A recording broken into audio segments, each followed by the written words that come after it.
Bonjour à tous, très heureux de vous retrouver. School TV Le Mag, une demi-heure consacrée à l'éducation de vos enfants. À chaque fois, une thématique forte, une initiative sur le plan local et ou national avec Alix Nguyen. Salut Alix. Salut Patrice. On va rêver aujourd'hui, c'est parti. Dans ce mag, on parle de sable un petit peu, de découvertes incroyables, beaucoup, mais surtout de dinosaures. Oui, des dinosaures. Les dinos fascinent petits et grands. Pourquoi une telle attraction? Et que disent les dernières découvertes? On voit ça avec notre invité dans un instant. Paléontologue, un métier de rêve. Quelles sont les missions d'un paléontologue? Comment en devenir un surtout? Qu'est-ce qu'une journée type? Comment opère-t-on sur le terrain pour les recherches? Que peut-on encore découvrir en 2024? On pose toutes ces questions à notre invité dans un instant. Il y aura une loupe? Oui, et on parle toujours découverte, mais cette fois je vous parle spéléologie avec un club assez réputé dans le Vaucluse. On va donc descendre en rappel avec vous dans un instant. Exactement. Allons-y. Et on est pour cette émission en Skype avec Cédric Jurassic. Bonjour Cédric, comment allez-vous? Bonjour, eh bien écoutez, ça va plutôt bien et vous, j'espère que ça va aussi. On est au top avec Alix, et encore je parle pour Alix, mais tout va bien. Tout va très bien, merci. Il me semblait aussi. Cédric Jurassic, youtubeur et vulgarisateur sur la paléontologie. J'ai regardé 119 000 abonnés donc sur YouTube. 30 ans que le premier Jurassic Park, c'était en 93, signé bien sûr Steven Spielberg, est sorti. Vous aviez quel âge à l'époque? Je sais plus exactement, mais je suis né en JP-5, donc 5 ans avant Jurassic Park. 5 ans avant... Oui, donc c'était tout petit. Moi, je me souviens que j'avais 15 ans. Ça m'avait marqué. C'est un film que vous avez revu qui vous a donné le goût, justement, de faire ce que vous faites aujourd'hui? Et non, j'aimais déjà les dinosaures avant Jurassic Park. Alors, autant vous dire que... non, moi, c'était les magazines dans les années 90 qui s'appelaient Dinosaures, simplement, où on avait des lunettes en forme de tyrannosaure rouge et verte, où on pouvait voir des images en 3D, c'était incroyable, etc. Je sais pas, il y en a peut-être à qui ça parlera. Mais moi, c'est venu de là. Autant vous dire que quand le film Jurassic Park est arrivé, mon père m'a amené le voir alors que j'étais trop petit, mais j'ai adoré. Vous avez adoré. Et depuis, vous l'avez revu? Depuis, ouais, je pense que j'ai dû le voir une bonne trentaine de fois, facilement. D'accord, donc une fois par an. En général, c'est pas un secret, les dinosaures, ça fascine les petits, les tout petits. Et puis, parfois, la passion s'estompe avec le temps. Même quand on va au musée, qu'on voit les énormes squelettes, on a les yeux qui s'écarquillent. Vous, la passion ne s'est jamais estompée, pourquoi? C'est une bonne question, je ne sais pas. Avant même la passion des dinosaures, même si on va revenir dessus, mais ça ne veut pas dire grand-chose. En fait, j'ai toujours été passionné par la nature et les animaux en général. Et du coup, je pense que c'est un peu lié aussi. Et puis, il y a eu cette fascination pour les dinosaures qu'on a très souvent quand on est jeune. Et c'est vrai qu'elle ne m'a pas quitté. Au contraire, elle s'est même étendue. Et Cédric, est-ce que vous avez une créature préhistorique préférée? Alors ça, c'est la question que j'ai à peu près 10 fois par jour. Non, j'en ai beaucoup. J'ai pas de préférence. Mais pour le spectacle, je vais quand même dire le dodo. Hein. Le magnifique dodo, qui, malheureusement, fait à son âme. Ouais, il est jamais très loin. Cédric Jurassic, c'est donc une chaîne YouTube. Je vous propose de voir un extrait à propos des dinosaures à plumes qui, vous allez peut-être me corriger, je crois qu'on a découvert il y a une vingtaine d'années, du côté de la Chine. Ça donne ça. Alors une plume, c'est quoi? Morphologiquement, c'est un tube de kératine avec des trucs qui partent un petit peu dans tous les sens. Attendez, je sais comment on va faire. On va prendre une plume, hop, un microscope USB. Voilà, ça c'est un microscope USB, ça coûte 30 balles maintenant, hein, et quand j'étais plus jeune, ça coûtait beaucoup plus cher, je pense, et ça ressemblait à un espèce de gros truc comme ça, et ça pesait un âne mort. Hein. Bon, c'est moins efficace, mais ça fera l'affaire pour ce qu'on veut voir. Et là, pareil que pour les écailles, hein, c'est pas partout pareil, il y a une base sans rien, après ça part à moitié en duvet, pour finir en structure très ordonnée et très régulière qu'on appelle les barbules, et qui forment la forme, c'est le cas de le dire, de la plume traditionnelle. Bon, en tout cas, l'image traditionnelle qu'on se fait d'une plume, hein, et encore, c'est comme les écailles, il n'y a pas un type de plume. Celles qui servent pour le vol, par exemple, elles sont asymétriques, elles sont sur le bout des ailes, elles sont pas pareilles que celles qui vont être là pour garder la chaleur, ou celles qui vont être là juste pour parader, ou même, il y a même des plumes un petit peu sensitives, un peu comme les poils des mammifères, mais en plume. Voilà, c'est ce qu'on peut voir par exemple sur la base du bec d'un kiwi, et oui, il est très mignon. D'ailleurs, je profite de cette occasion aussi pour vous montrer une plume un petit peu particulière que je trouve jolie, là, vous voyez, qui part comme ça en double. Elle est bizarre dans le sens où c'est une double tige et où les barbules ne sont pas du tout pareilles et pas accrochées entre elles. Du coup, vous dites que c'est pas des plumes pour voler. Et vous auriez raison, puisque ce sont des plumes d'émeu. Et oui, le vol, c'est pas trop son truc, hein. C'est juste que elles sont dans mon décor depuis un petit moment et je savais bien qu'un jour ça me servirait.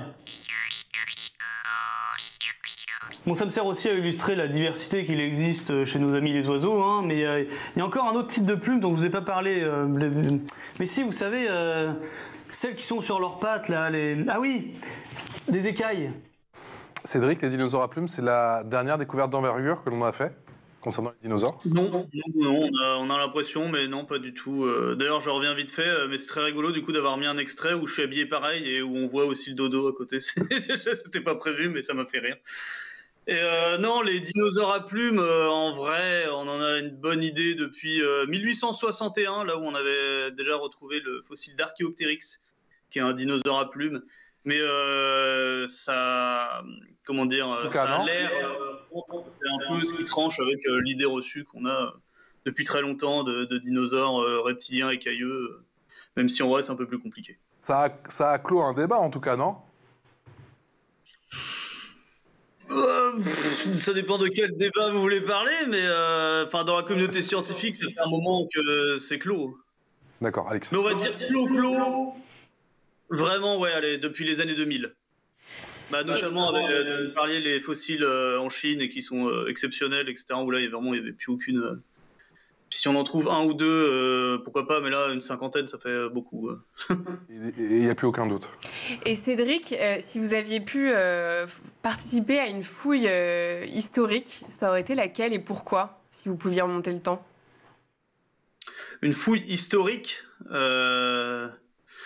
alors, je le ferai pas, mais celle qui est la plus connue, c'est celle où deux paléontologues se sont fait une guéguerre pendant des années aux États-Unis jusqu'à se faire exploser le site de fouille l'un de l'autre avec Kopp et Marsh, qui sont assez connus pour ça.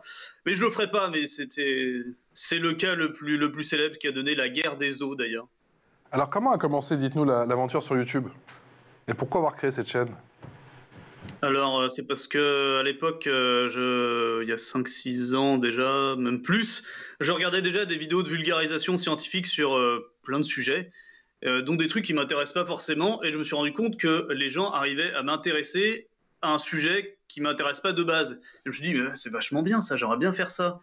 Et du coup, j'avais pas trop d'idées de sujets, et puis je me dis, attends, j'aime les dinosaures depuis que je suis tout petit, je suis sûr qu'il y a peut-être quelque chose à faire là-dessus, en me disant qu'il n'y avait pas de chaîne là-dessus. En fait, si, mais je me suis rendu compte après. Voilà, en gros. Comment vous sélectionnez, comment vous avez développé un peu votre contenu? Comment vous sélectionnez vos thèmes? Est-ce que c'est votre communauté qui vous pose des questions et après vous sélectionnez, ou ça vous vient directement? Non, ça me vient, en général, c'est des trucs que j'ai envie de faire, moi, déjà de base. Et si je peux coller à l'actualité scientifique, c'est un plus. Si je peux coller... Si, je sais pas, à tout hasard, il y a un nouveau film Jurassic Park qui sort, etc., c'est vrai que ça aide aussi, ça peut m'orienter vers certains sujets. Le but, c'est d'apporter, on l'a vu avec... Pardon, ouais, par exemple, je pensais à l'actualité scientifique où il y a quelques années maintenant, il y avait cette espèce de possibilité de recréer le mammouth. Et du coup, ça avait fait pas mal parler dans les journaux, sur Internet, etc. Et du coup, ça m'avait donné une bonne occasion de parler de ce sujet-là, par exemple. est-ce que vous avez une idée, avec un peu de recul, de ce que vient chercher chez vous, parce qu'il y a du monde qui vous suit, votre communauté? Est-ce que c'est des informations? Et il y a un petit ton quand même, on l'a senti, avec pas mal d'humour. Oui, je pense qu'il y a l'humour, il y a la facilité, c'est le principe même de la vulgarisation, c'est de prendre des termes qui peuvent paraître un peu compliqués comme ça et de les simplifier. Et je pense que, en fait, comme je ne suis pas professionnel moi-même et que je suis moi-même du grand public avant de faire de la vulgarisation, c'est pour ça que j'ai cette facilité et c'est pour ça que les gens accrochent pas mal, je pense. Et Cédric, comment est-ce que vous documentez? Cédric? Quelles sont vos sources? Il y en a tellement. Maintenant, je me fie beaucoup aux vraies publications scientifiques, le matériau de base, mais qui est pas facile à lire quand on a un regard extérieur non scientifique. Et sinon, je suis pas mal sur les réseaux sociaux de paléontologues et de scientifiques du monde entier. Et du coup, ça permet un peu d'avoir les dernières choses, les dernières publications dès qu'elles arrivent. Est-ce que vous avez une idée de qui vous suit aujourd'hui? Est-ce que vous arrivez à cibler les jeunes? Enfin, quelle est votre cible, justement? C'est de parler au plus grand nombre? Oui, c'est ça. C'est vraiment le grand public. J'aime bien un peu vous savez, les livres, la spéléologie pour les nuls, par exemple, ou machin pour les nuls. Bah, moi, c'est un peu ça. C'est la paléontologie, la biologie et l'évolution pour les nuls. Mais sinon, concrètement, YouTube me dit du 18-35 ans. Et c'est ce que je vois aussi dans la réalité quand je suis invité à des événements, etc. C'est à peu près les gens qui viennent me voir, avec une bonne moitié de femmes, on dirait pas comme ça, mais elles sont là. Elles sont là, effectivement, donc c'est moitié-moitié concernant le genre, et c'est 18-35, donc c'est très jeune. Quelles sont les questions les plus récurrentes? Quelle est la question qui revient le plus souvent? Comme j'ai eu tout à l'heure, c'est quoi ta créature préhistorique préférée? Est-ce que les dinosaures avaient tous des plumes, etc. Enfin, les choses qui peuvent paraître un peu basiques maintenant pour moi, mais qui pour le grand public restent encore un peu floues. Mais c'est les questions qui reviennent en général. Ou est-ce que tu as aimé le dernier Jurassic World? Et je ne répondrai pas pour pas être vulgaire. Et alors justement, quand on pense au premier Jurassic Park, on se dit toujours que dans le film, ils arrivent à... Enfin, l'idée sous-jacente, la question qui revient souvent, c'est quand même est-ce qu'on pourra recréer à terme des dinosaures qui ont existé il y a un peu plus de 60 ou 65 millions d'années? Elle revient souvent, celle-là, ou pas? Elle est revenue pas mal. Justement, quand il y a eu... on va recréer le mammouth, etc. Du coup, on peut recréer le mammouth, du coup, on peut recréer les dinosaures. Bon, il y a un petit peu 60 millions d'années entre les deux, ça va être compliqué, hein, étant donné que l'ADN ne se fossilise pas. Et dans les très rares cas, le maximum, c'est 1 million d'années. Bon, on est encore très large. Hein. Il en manque 64, on va dire. Ouais, millions. Cédric, c'est quoi la... Voilà. Comment? 66 millions d'années. Ok. Cédric, c'est quoi la partie la plus difficile dans le processus de création d'une vidéo?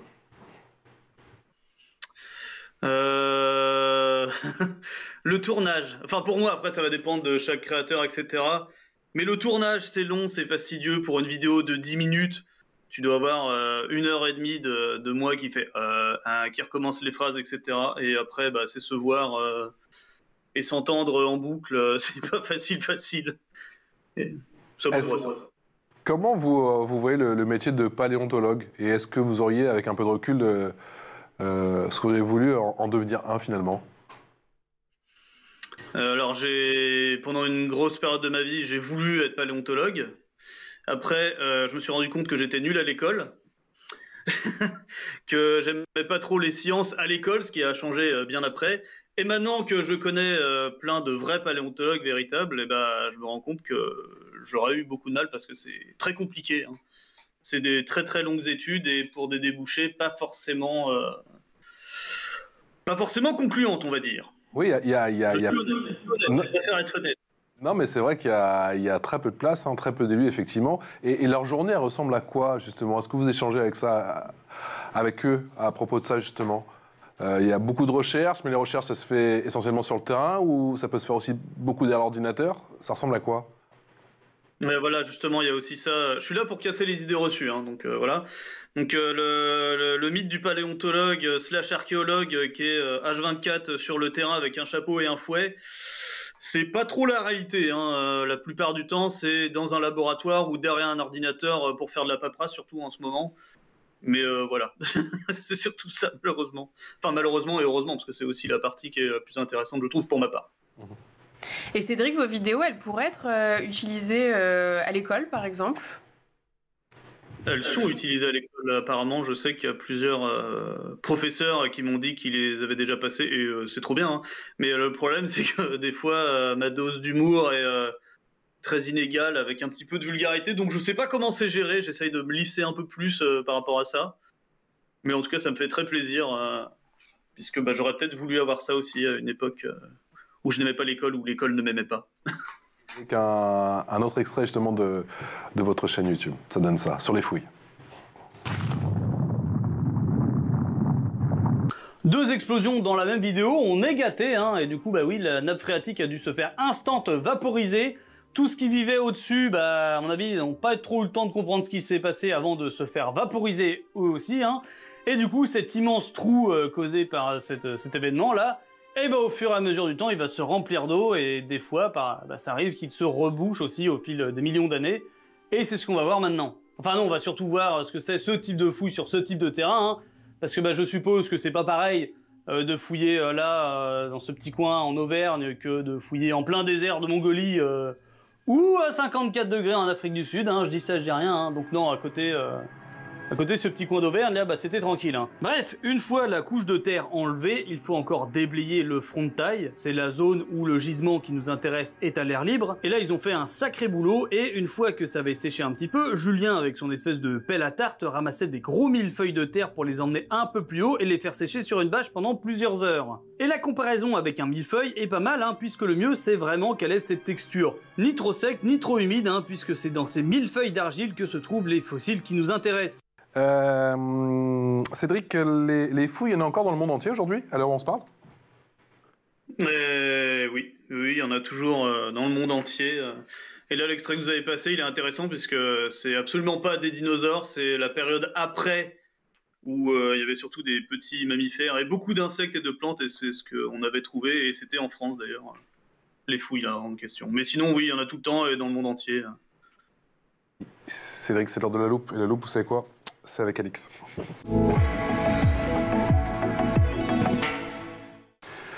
Alix, on parle toujours découverte et apprentissage. Direction Courthézon, où le Spéléo Club Ragaille, c'est comme ça qu'on dit? Oui. Ragaille a décidé d'initier des jeunes à la spéléologie. Je vais y arriver. Oui, la spéléologie, c'est l'un des clubs les plus renommés du Vaucluse.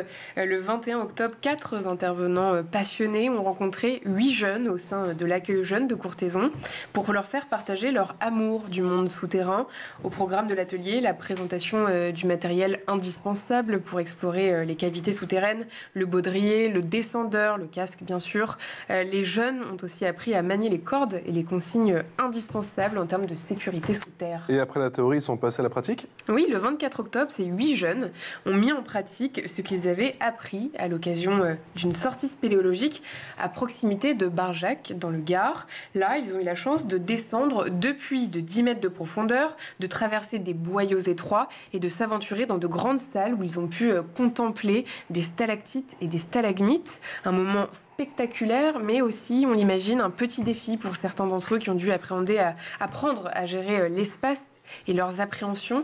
Et l'aspect le plus inédit de cette journée, c'est que le déjeuner a eu lieu sous terre, comme de véritables aventuriers. On écoute Dadou Boutin, elle est membre du club et elle explique pourquoi ce projet a vu le jour. Nous, au club Spéléo Ragaille, on pratique la spéléo depuis longtemps, mais finalement, c'est très peu connu. La spéléo, nous, ça nous passionne et on a toujours envie de partager. À Courthézon, ils ont un accueil jeune, donc on a décidé d'aller les voir. Et tout d'abord, on a parlé avec eux pour qu'ils nous posent un peu toutes les questions qu'ils avaient en tête. Et ensuite, pour ceux qui accrochaient bien, on leur a montré du matériel et on a décidé de les emmener avec nous dans une cavité pour leur faire découvrir. C'est le mieux pour découvrir, c'est d'aller sous terre. Et pour les jeunes, c'est finalement un super terrain de jeu. Et puis ce qu'on espère, c'est qu'ils viendront nous rejoindre au club. Et le club envisage déjà de renouveler l'expérience. Une prochaine sortie pourrait leur permettre de perfectionner leurs compétences techniques. Et après la théorie, ils sont passés à la pratique, mais ça, je vous l'ai déjà dit. On va la refaire, pardon.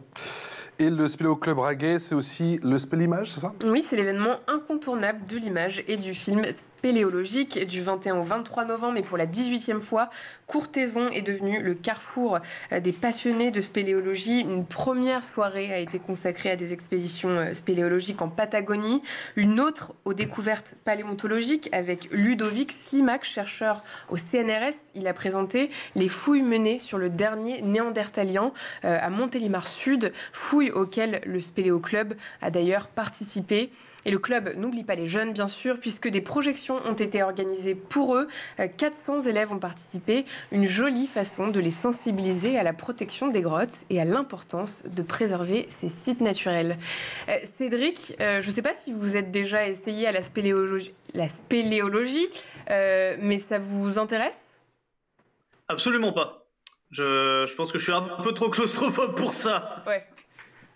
Non, moi j'aime bien les milieux ouverts. Non, aller dans une grotte, non merci. À part pour voir de l'art pariétal, c'est tout. Cédric, il préfère les girafes. Les girafes avec un long cou, bien évidemment. Et ça donne ça. Extrait. Et il y a une phrase qui est pas mal, je trouve, qui résume assez bien leur pensée. C'est, alors pour Lamarck, la fonction crée l'organe, et pour Darwin, c'est l'organe qui crée la fonction. Bon, c'est très classe, mais c'est pas très clair, donc on va repasser en voix off pour expliquer un peu ça. Hein.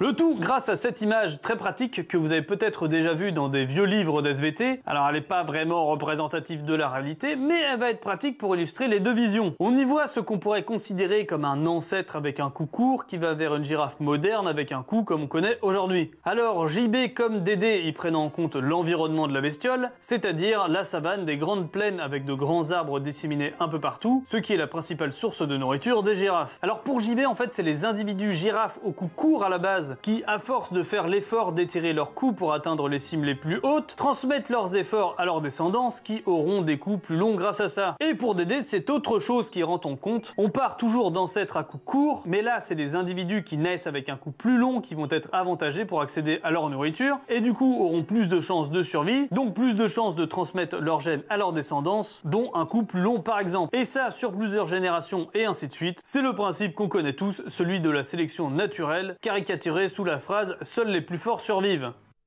Cédric, est-ce que l'étude des dinosaures, au final, implique l'étude biologique de certains animaux encore en vie aujourd'hui ? C'est même la base, ce qu'on appelle l'anatomie comparée, en fait, où on va comparer des animaux disparus, enfin les modes, ce qu'on pense des modes de vie d'animaux disparus par rapport à ceux qui existent encore. Alors justement, qu'est-ce qu'il y a de remarquable à propos de la girafe ? Déjà c'est beau une girafe, voilà, c'est bon, il n'y en a plus beaucoup, faut en profiter, hein, et elle illustre parfaitement ce que j'ai dit dans la vidéo où on a l'impression que elle a toujours été comme ça, mais non, en fait c'est au fil de l'évolution, les individus avec des coups un peu plus grands avaient plus de chance, etc. Et il y a aussi un truc qui agit très souvent dans la sélection naturelle, c'est la sélection sexuelle. En fait, le fait que les mâles se battent entre eux à coups de coups, c'est le cas de le dire. Et du coup, ça aussi, ça a été vachement avantageux. Et c'est ce qu'on voit chez beaucoup d'animaux, comme les girafes ou les cerfs qui ont des énormes bois, etc., qui sont là pour la parade sexuelle, en fait. Cédric, vous envisagez de collaborer avec des musées ou des chercheurs, par exemple, pour enrichir votre contenu ? Avec des chercheurs, ça a déjà été fait plusieurs fois. D'ailleurs, pour la vidéo sur la girafe, qui me servait surtout à parler d'un autre animal, pas un cervidé, un giraffoïde exactement, qui est lié un petit peu, qui nous a permis d'en savoir plus sur la girafe. Et du coup, j'ai collaboré avec un paléontologue qui bossait dessus. Et pour des musées, c'est en cours, ça va arriver.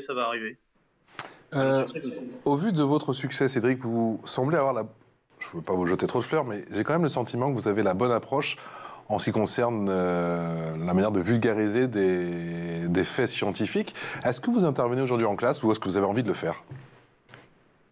Je n'interviens pas en classe, mais j'aimerais bien. Et comme je l'ai dit au début, je ne sais pas si j'ai la bonne façon de faire, mais c'est en fait tout simplement que je fais partie du grand public.